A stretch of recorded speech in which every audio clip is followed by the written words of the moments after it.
Magneto is widely regarded as one of the greatest comic book villains of all time, probably the best, and I would have to agree. This character has so many interesting and interwoven layers to him that he feels like a living, breathing person at this point, flesh and bone, not just pencil and ink on paper. Magneto values the civil rights of the mutant population, but goes about achieving them in a far more aggressive and extreme way than his adversaries, the X-Men, and their leader, Professor X, do. Magneto believes the mutant race are genetically superior to humans, and that coexistence between the two is futile. Having survived the concentration camps of Nazi Germany, which targeted the Jewish population of Europe, Magneto has seen the evil of humanity firsthand. To prevent mutants from suffering a similar fate, he does everything in his power to protect them, viewing himself as their savior, their messiah. Though Magneto has swung between the roles of villain, anti-hero, and hero throughout his many comic appearances over the years, I have always preferred him as a villain primarily, and I think my favorite X-Men vs. Magneto storyline would have to be the one which commemorated the 30th anniversary of the X-Men in 1993, called Fatal Attractions. It brought together all of the X-Men titles Marvel Comics had running at the time. X-Force, centering around the militarized team of mutants led by Cable, the UK-based Excalibur, led by Nightcrawler, the government-sponsored X-Factor, led by Havoc, which, by the way, I want to apologize for calling Havoc Nathaniel Summers in my Age of Apocalypse video. Havoc's real name is Alex Summers, not Nathaniel. That's Cable. I honestly don't know what the fuck happened there.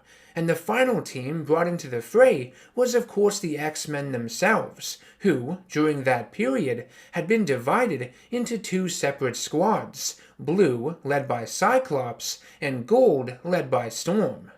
Fatal Attractions is probably the most callous Magneto has ever been depicted, at least from what I've read in comics. The sheer volume of his power displayed here, what he does with it, is frightening, like nothing we had ever witnessed before. In Fatal Attractions, Magneto's war against humanity and the ideologies of Professor X and his X-Men reached new levels of intensity. Magneto was willing to spill rivers of human and mutant blood alike to accomplish his goal, and he had, in many ways, become the very thing he claimed to fight against. The time for picking sides was over. You were either with Magneto or against him, would bask in the glory of his salvation, or become part of his mass grave called Earth. The crack in the relationship between Magnus and Charles Xavier was split so far open during this encounter that Professor X was willing to cross a line he never had before. Leading up to the events of Fatal Attractions, Magneto had been presumed dead when his orbital space station, Asteroid M, was destroyed by Fabian Cortez, the leader of his mutant foot soldiers, the Acolytes. Cortez had fired a plasma cannon at the space station, which sent it crashing to the Earth below, and Magnus stayed aboard, like a captain going down with his ship. Cortez wanted to kill Magneto to turn him into a martyr, further inspiring mutants to his cause, and so Cortez himself could lead them in Magneto's memory. What a dirtbag. Magneto would survive Asteroid M's destruction, though, thanks to the acolyte named Chrome, who used his mutant ability to temporarily transform Magneto's body into a steel alloy called Omnium at the cost of his own life. Magneto would heal his mind, body, and soul in the Antarctic before assembling a new and improved space station called Avalon, built from the remains of Asteroid M, stolen Shi'ar technology, and Grey Malkin, the space station and base of operations of the time-traveling mutant Cable. Avalon was created to be a heavenly paradise in space for mutants, a safe haven run by their supposed god Magneto, who believed hell was the Earth down below.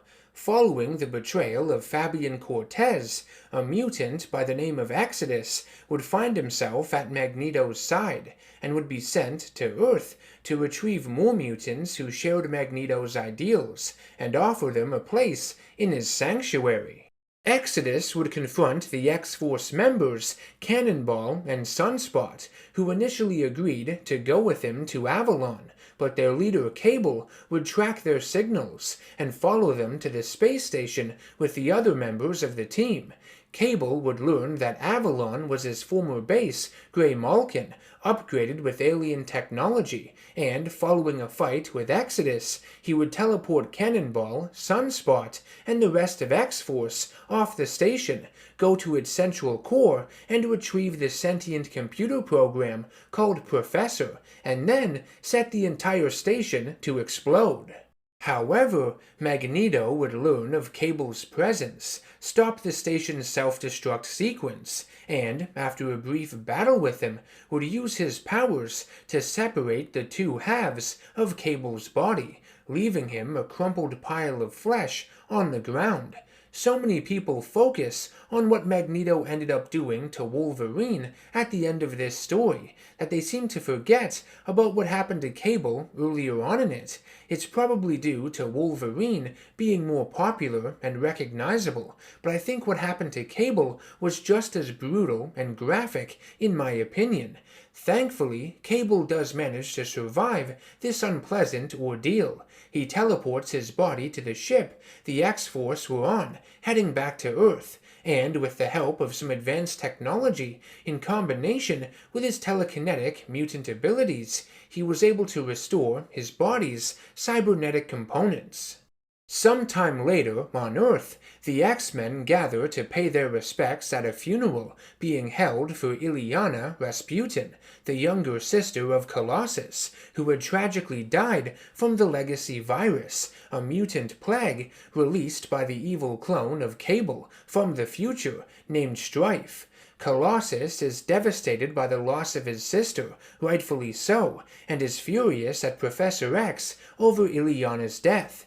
Peter will never forgive Charles, because in all the time he has spent fighting for Xavier's dream, which is no closer to being realized, and might never be with the X-Men's non-violent approach, he has lost everything in his life that was near and dear to him. Like a complete dickhead, the Master of Magnetism crashes the funeral, and everyone bears witness to Magneto's newfound power being drawn from the energies of the Earth's electromagnetic field. Magneto destroys Professor X's wheelchair, like I said, dickhead, and stops all of the X-Men in their tracks using the traces of iron he can command within their blood. This ability reminds me of the bloodbending from Avatar: The Last Airbender. What a fucked up thing to be able to do to someone. Thankfully, Bishop manages to use his mutant power to absorb some of Magneto's energy and sends it back at him, with the brief loss of concentration freeing the X-Men from Magneto's influence. Heartbreakingly, Colossus attacks Bishop and joins up with Magneto, believing if he had fought more aggressively for the rights of mutants, his sister Illyana may not have died. Following this storyline, Colossus would become a member of the Acolytes and find refuge at Avalon. He would make an attempt to become a bridge between the ideologies of Professor X and Magneto, but the turmoil on Avalon would be too great, and he was unable to change much of anything. A futile effort, but his heart was in the right place. Anyways, back at the world's worst funeral, Magnus calls the X-Men blind for not being able to see the evil in humanity, yet he is completely oblivious to his similarities to Adolf Hitler, something Charles points out to him, but it only irritates him further, being compared to an inferior human. Xavier attempts to reach the good side of Magneto and asks him to stand down, but when he realizes his words fall on deaf ears, he activates some of his untapped psychic power to hurl Avalon deeper into space, as far away from Earth as possible. Despite Magneto's abilities turning most of humanity's weapons into useless paperweights, the Homo sapiens try their best to oppose him and his acolytes any way that they can. At the top-secret government facility, Cape Hayden, the recently funded Sentinel program, Project Wideawake, is underway, building new prototypes of the machines, combining parts of old models with elements of the advanced Nimrod version. The X-Factor go to Cape Hayden and uncover its dark secrets, and feel betrayed by their government liaison Valerie Cooper, who had been keeping the information from them all this time. I like how this story discusses Sentinels from both the perspective of humanity as well as mutants. Valerie explains that as long as there are mutants like the Acolytes and Magneto out there, weapons built through fear such as the Sentinels will always exist, and no X-Factor feels resentment towards Cooper and seeks to destroy the Sentinels. Quicksilver stops the team from doing so, saying that humans should have the right to defend themselves from mutants as evil and ruthless as his father, Magneto. So, in layman's terms, the Sentinels are bad, but their existence is justified. Eventually, the United States Security Council initiates the Magneto Protocols, which activates a giant defensive shield around the Earth, connecting all of the orbiting satellites together with an electromagnetic fire that prevents Magneto from using his powers within the Earth's atmosphere. In retaliation, Magneto would release a massive electromagnetic pulse, which moves across the planet and makes all of its mechanical and technological devices useless. The power is able to come back on in the X-Mansion, though, due to its use of Shi'ar technology. Professor X tells his X-Men that Magneto has become more dangerous than ever before, and that he is willing to kill every human and mutant on Earth that stands in his way. It is no longer a battle of philosophies, but of survival. They must fight to win, and that means by killing Magneto if they have to, if they need to. This may be a controversial moment to some X-Men fans, but to me, the way Charles responds to the threat facing them here is completely rational, understandable. Magneto has clearly shown the inability to change, and there is no longer any time for patience, and, as we will soon see, the actions of Magnus will no longer be forgivable either.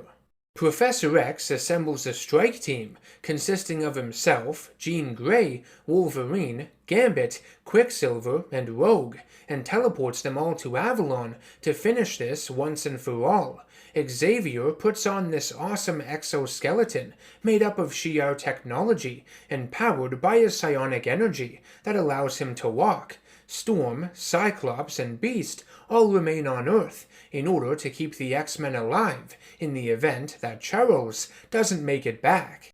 Professor X has Quicksilver place a pre-programmed disc into the main control board of Avalon, taking over its teleportation systems, and teleporting all of Magneto's acolytes, as well as Exodus, into the space station's escape pods, sending them back down to Earth, and removing them from the battle about to take place. Magneto finds the X-Men and attacks them, and Charles has Jean go against everything he had taught her about using her powers, and the two link up their minds to psionically attack Magneto's memories, manipulating some of them if they have to, which is pretty twisted, but kinda necessary at this point. Magneto's helmet is knocked off of him by Quicksilver, and Magnus calls his son his Judas, deciding once and for all to kill him. Fortunately, Wolverine is able to interfere and save Quicksilver, with Jean Grey losing her focus on the hold she and Charles had on Magneto's mind, something she would soon regret.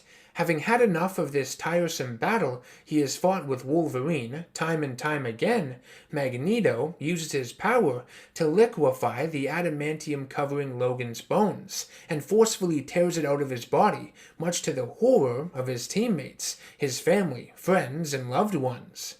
This action from Magneto is the straw that breaks the camel's back, as Professor X, fed up with Magnus's wickedness, his inability to change his ways, makes sure no one else will suffer, and uses his psychic abilities to wipe the mind of Magneto, erasing all of his memories, his personality, his ego, his hate, all that he is, everything that he is, turning him catatonic.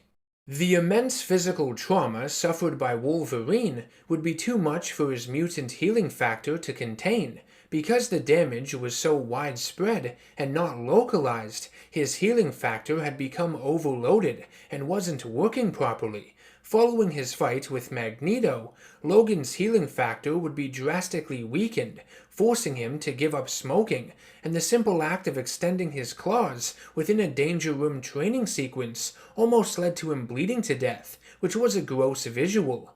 By the way, this was the first appearance of his bone claws in the comics. Up until that point, Logan didn't know he had them, but had a strong feeling that he was born with them as a child. Because he felt like a liability to the team, Logan would retire from the X-Men. His healing factor would take a while to return to its full strength, and, until it did, Logan found himself becoming more and more feral, with madness and rage setting in. He would eventually have adamantium rebonded to his skeleton by Apocalypse during his brief tenure as the villain's horseman, Death, in the late 1990s. Like I had mentioned, wiping Magneto's mind left him catatonic. He would be taken back to Avalon, and his follower Exodus would rule in his place, while Magneto was indisposed. However, when Charles had made psychic contact with Magneto's mind to erase it, he inadvertently created a powerful and sentient psionic entity, a mixture of all the anger and grief within Magnus, and the suppressed feelings of frustration and failure within Charles that had built up over the span of decades. But I'll be back next time to talk all about it, so stay tuned. Fatal Attractions is a classic X-Men story, and probably my favorite if I were to be completely honest. I think it has everything I look for in an X-Men story. High stakes against their greatest villain, intense and brutal action, and strong philosophical discussions regarding hate, prejudice, acceptance, tyranny, faith, and freedom of choice, just to name a few. I love how it forces some of our beloved characters to change, like Colossus, switching sides following the death of his sister, Professor X crossing a moral line we never thought possible from him, and of course, Wolverine having to completely reevaluate his limitations and his place among the X-Men team.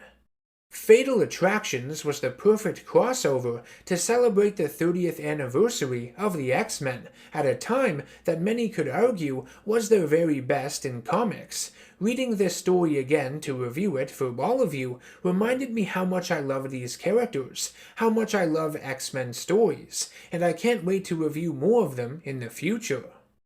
This has been NerdGasm. I want to thank you all for watching the video. I hope you enjoyed it. If you'd like to support the channel and ensure the production of more content like this, subscribe, hit that bell icon for notifications, and become a producer over on patreon.com if you can. You can also nominate comic books for me to review over there too. I will see you all in the next one. Take care, stay safe, and always stay nerdy.